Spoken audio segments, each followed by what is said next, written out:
A new chapter in Super Dragon Ball Heroes begins with Big Bang Mission. This is like a new beginning. So it's episode 1 of Super Dragon Ball Heroes Big Bang Mission. Anime promo or promo anime, whatever. And yeah, just looking at it before I even started watching it, it was under 10 minutes long. So I'm like, well, is this really going to be an improvement over what we've already gotten in the past from Dragon Ball Heroes promo anime? Will it at least be entertaining? Also, before we get to the actual review, I want to thank Andy at Parayume. It's hard to pronounce his username. And Dragon Ball Hype for translating this and subtitling it for us. So, anyways, on to the episode. Everything appears to be new here. We have a new intro song and a new intro animation featuring not only Goku and Vegeta from the Dragon Ball Super timeline, even though it's like an alternate version of the Super timeline. There's no Moro in this, apparently. Not yet, anyways. I'm sure there will be at some point. And then we also have Zeno Goku and Zeno Vegeta from the Time Patrol. So, like I've said maybe 100 times, but I have to keep saying it because we're always going to have new people here. Dragon Ball Heroes is like its own thing. It's got its own like continuity where pretty much everything is canon and there's infinite timelines. So you're going to get all kinds of different variations of characters here. The episode is called Attack of the Gods of Destruction, A New Battle Begins. Why couldn't we get this in Dragon Ball Super? Why is it that Heroes is taking all of these potentially amazing storylines and concepts and ideas and I'm not going to rant on that right now. So anyways, just that right there already has me smiling, even though I have a concern about where this is going to go because it is Heroes. So the episode gets you right into what's going on. It goes right into the plot without wasting time because they really can't waste time. It's like 10 minutes, less than that. Cronoa, the Supreme Kai of Time, says that Toki, the bird that can hatch universes, has gone missing. And Zeno Trunks, Time Patrol Trunks, and Time Patrol Pan are going to go looking for the bird because if the bird falls into the wrong hands, we could have a real disaster going on. If you've played Xenoverse 2, you're somewhat familiar with these concepts. I have a whole playlist on my channel discussing Dragon Ball Heroes, but I'm probably going to be doing more videos now because of this, because I feel like there's going to be more questions being asked by the fandom about some of this stuff, and some of this stuff is not that easy to find or even research, but I've got a couple of friends of mine who were really good at hero stuff to help me out to get all the data for you guys. So any questions you may have, I will do my best to answer them in the coming weeks and months with videos whenever I get them out. So I gotta just let you know that if you play Xenoverse 2, you'll have some idea, but if you haven't really studied the history of Heroes, you might be confused on some of the concepts. But I'll do the best that I can. All right. We find out that Toki is in the hands of Goku, and I love the fact that here. I haven't talked about this yet in the video, but I do love the fact that Goku is now wearing the orange gi with the black underneath. That's classic, like, Dragon Ball, like, 23rd Budokai Goku. Like, I actually like that look for him. It's been literally decades since we've seen Goku wear that. And they have this, like, comedy scene where the bird bites Goku on the nose. And, it starts out pretty lighthearted. So they have no idea what this bird is. And even 17, who's a park ranger, because 17's there. So they're that Capsule Corp. Krillin, Gohan's there in his Ultimate Gohan outfit and haircut, which I'm happy about. Piccolo, they're all there, and 17 being a park ranger, you would think he knows all kinds of different species of animal and things like that. Goku remarks that even he doesn't know anything about this bird. So Zeno Trunks and Zeno Pan appear in the present timeline. They're there, and then Vegeta actually explains that this is not the same Trunks that we know because Goku recognizes him. It's from a different dimension, which is kind of how Dragon Ball Heroes works. And Trunks says he's from the Time Patrol. Because notice that this Trunks does not have blue hair. This has the original, like, Dragon Ball Z purple hair. Because that's how they kind of differentiate between regular Future Trunks from Super and this Trunks. And it's a big mess, so try to follow me here. But one thing I found interesting is that we have Gohan there. Ultimate Gohan or whatever. It looks like Ultimate Gohan. It's Gohan from Dragon Ball Super, and we have Pan, his daughter, and it's not the same Pan from the main timeline, but I was hoping there would be a little bit more interaction there between the two, like Gohan saying, "Well, who are you?" and she kind of gives him a look like, because she knows that's her dad, right? We didn't get that. And again, that's the problem with these like short rushed episodes, is that those moments have so much potential, but we can't really see much of them because they have to rush through everything. In fact, we have another cataclysmic situation appear as we have the appearance of all 12 gods of destruction.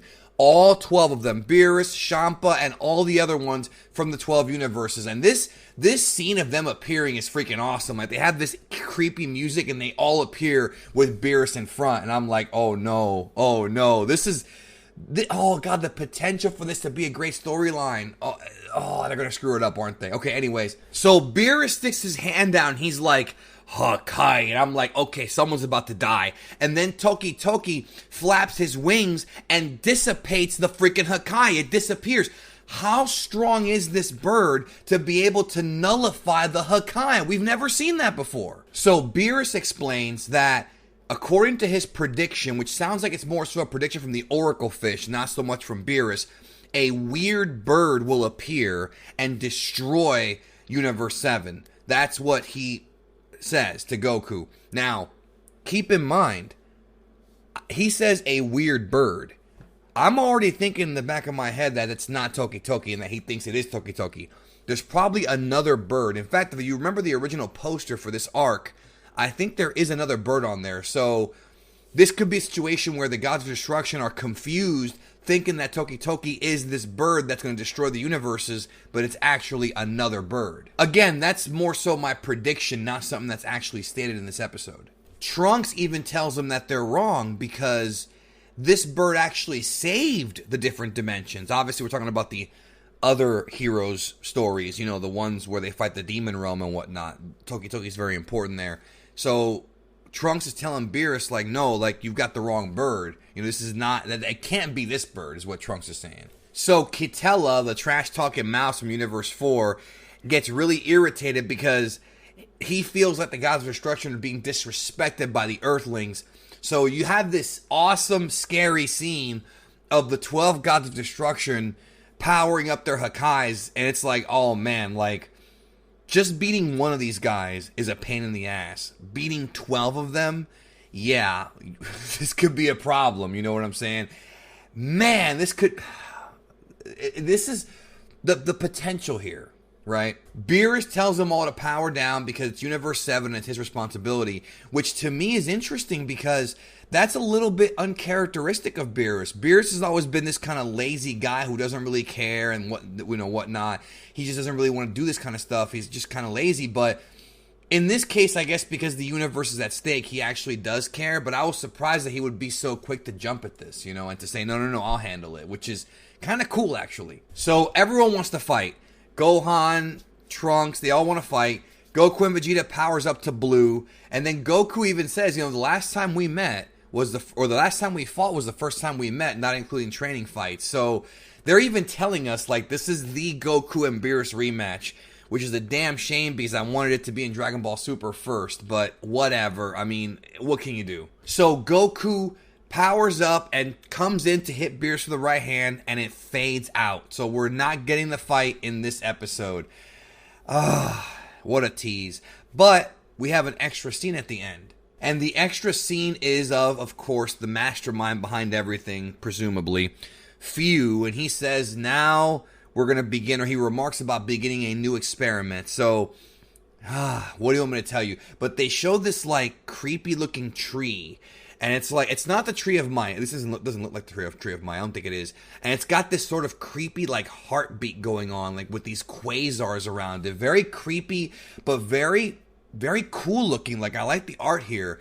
I like the design. And then we are indeed shown the other bird, probably the one that Beerus had the premonition about, named Dogi. And this bird is creepy, man. Its eyes have these, like, squared, like, these crosses. It's really weird looking creature.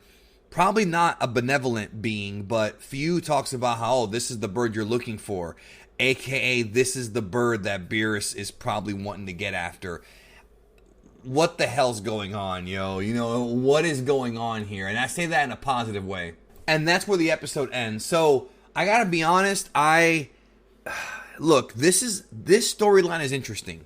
I'm intrigued, okay? I am intrigued, but at the same time, I feel like an abuse victim in a way, because every time that Dragon Ball Heroes, the promo anime, does something that I think is going to be interesting, it ends up screwing it up.